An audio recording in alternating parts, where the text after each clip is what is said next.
Salam kenal, saya Kiki dari Kolang Kaling Nya. Kami mulai produksi sejak tahun 2015 dan alhamdulillah sampai sekarang produksi kami masih terus berjalan. Saya beruntung sekali bisa masuk ke JJN ini, membawa perubahan dalam bisnis saya. Saya dapat melakukan inovasi-inovasi, saya dapat membeli peralatan-peralatan, lalu saya, yang nggak kalah pentingnya, saya dapat mentor dari seorang mentor yang luar biasa, Coach Tom, merubah cara pikir saya, entrepreneur spirit itu muncul ketika saya berkomunikasi dengan Coach Tom.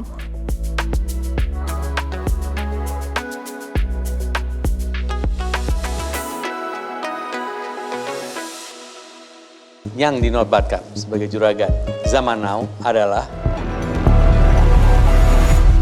Kolang Kaling Nya. Selamat Kiki, selamat.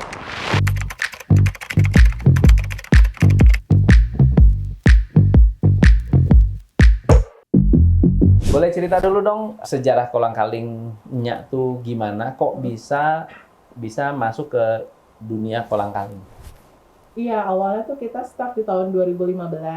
Awalnya itu saya punya nenek, kita panggil Nya, selalu menyajikan kolang kaling, manisan kolang kaling ketika Ramadan, Lebaran.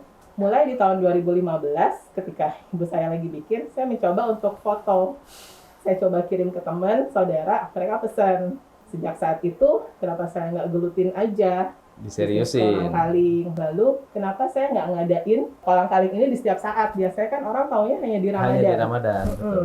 Saya mencoba untuk di kolang kalingnya ada kok tiap hari di sini, orang bisa cari.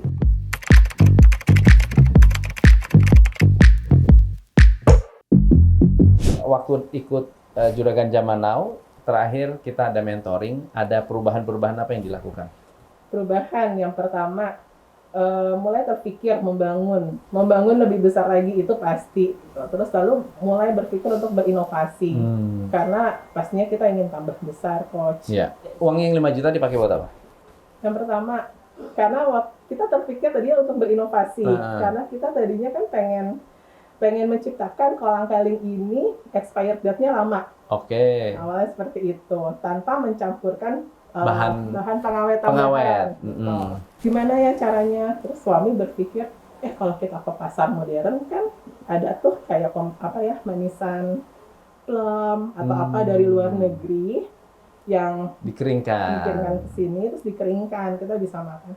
Kenapa kita nggak memproduksi buah lokal asli Indonesia yang hanya ada di Indonesia, kita bawa keluar gitu? Itu kan bisa expirednya juga tinggi. Iya. Buah yang kayak akan manfaatnya juga banyak ya, Coach. Akhirnya kita belilah ini. Jadi kita beli food dehydrator machine. Oke.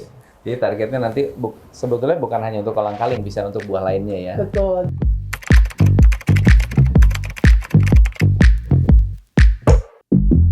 Yang marketing itu ada 2 pekerjaan. Satu, mencari prospek. Yang kedua, meng-closing prospek. Jadi prospek itu dicari yang baru, reseller baru, customer baru, retail baru.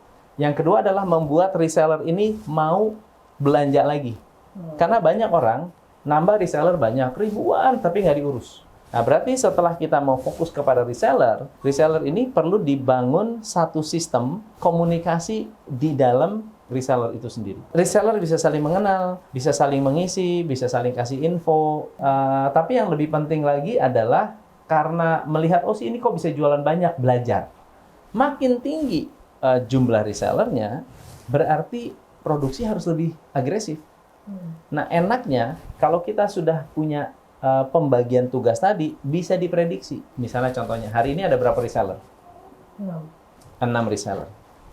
Bisa nggak? Kalau 6 menjadi 60 reseller, kapasitasnya harus bertambah nggak? Berkali-kali lipat. Harus bertambah, betul nggak? Nah, itu yang namanya bisnis yang predictable. Jadi ada 2 cara mencari reseller. Cara pertama adalah cari orang yang nggak punya bisnis, kita ajarin bisnis. Yang kedua adalah cari orang yang sudah menjual kolang kaling, kasih kolang kaling yang lebih bermutu. Sehingga mereka bisa tahu, oh iya, ini kolang kaling lebih enak. Bisa jadi gede nggak? Luar biasa ya, Coach. Mau ngerjain sendiri terus apa nggak? Nggak mau.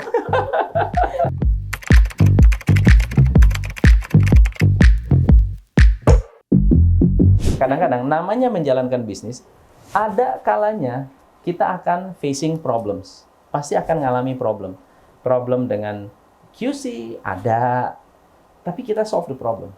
Ada misalnya, terima kualitasnya nggak bagus, kita tanggung jawab. Itulah yang membuat kita dipercaya. Daripada seumur hidup nggak pernah bikin kesalahan. Atau nggak pernah ada yang komplain, itu malah dianggap apa? Ini produknya biasa-biasa aja. Kalau kita nggak pernah bikin salah, ya kecil terus.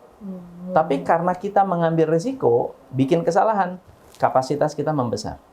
Nah, ketika kapasitas membesar, dulu masalah dulu besar, sekarang Bisa jadi kita kecil. lewatin, gitu Iya. ya. Dulu bisa kita lewatin. Dulu, nah sekarang nih nggak pernah nyari karyawan, cari karyawan pasti susah, karena nggak pernah ngelewatin.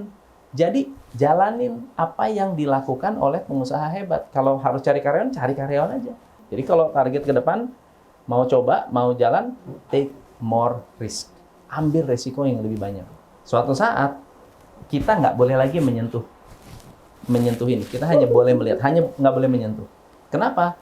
Karena semakin kita menyentuh, semakin tidak akan ada orang yang lebih ahli dari kita. Jadi kita tugasnya bikin orang lain pintar. Tambah pintar. Exactly. Baru usaha kita berjalan. Baru bisa lebih sukses. Gimana? Belajar sesuatu nggak? Dapet banget.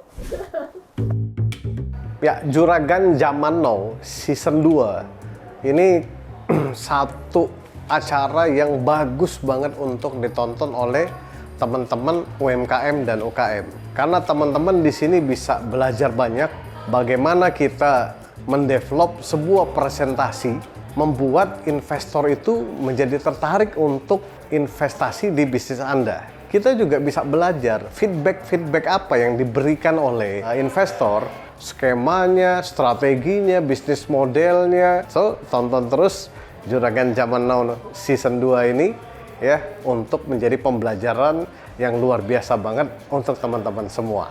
Salam sukses.